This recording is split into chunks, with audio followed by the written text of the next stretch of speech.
சிறகடிக்க ஆசை சீரியலில் அடுத்த வர எபிசோடில் நம்ம மீனா இருந்துட்டு கொளுத்தங்கரைக்கு வராங்க. இந்த பக்கம் வந்து பார்த்தீங்கன்னா ரோகிணியோட அம்மா இருந்துட்டு ஃபோட்டோலாம் வந்து ரெடி பண்ணுறாங்க. அவங்க ரெடி பண்ண ஐயர் இருந்துட்டு அந்த ஊரில் ஒரு இலவு விழுந்துடுச்சு. அதனால் அந்த ஊரில் நம்மளால் எந்த பரிகாரமும் பண்ண முடியாது. பக்கத்தில் ஒரு ஆத்தங்கரை இருக்குது, அங்கே பண்ணால் எல்லாமே சரியாக இருக்கும் அப்படின்ற மாதிரி வந்து சொல்லிடுறாங்க. சரிங்க சாமி, அப்படியே பண்ணிவிடுவோம். ஏன்னா இன்றைக்கி தான் அவர் இறந்த நாள், இன்றைக்கி கொடுத்தா தான் திதி கரெக்டாக இருக்கும் அப்படின்ற மாதிரி வந்து சொல்லிடுறாங்க.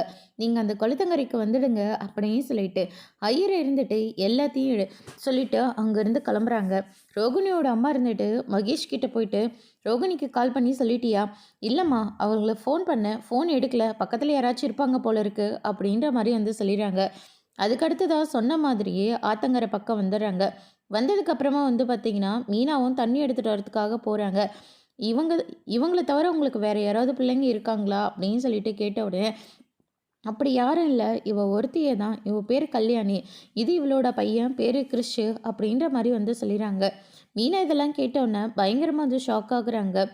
ஓங்கி கன்னத்திலே ரோகிணியோட கன்னத்தில் பலார்னு ஒன்று விட்டு, இப்படியெல்லாம் பொய் சொல்லி நடிச்சிட்ருக்கே, உனக்கெல்லாம் அசிங்கமாகவே இல்லையா அப்படின்னு சொல்லிட்டு ரோகிணியை பயங்கரமாக திட்டிகிட்டு இருக்காங்க மீனா.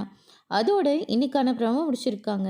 இனி சிறுகடிக்க ஆசையில் அடுத்தடுத்து என்னெல்லாம் நடக்க போகுதுன்றதை வெயிட் பண்ணி பார்க்கலாம். தேங்க்யூ.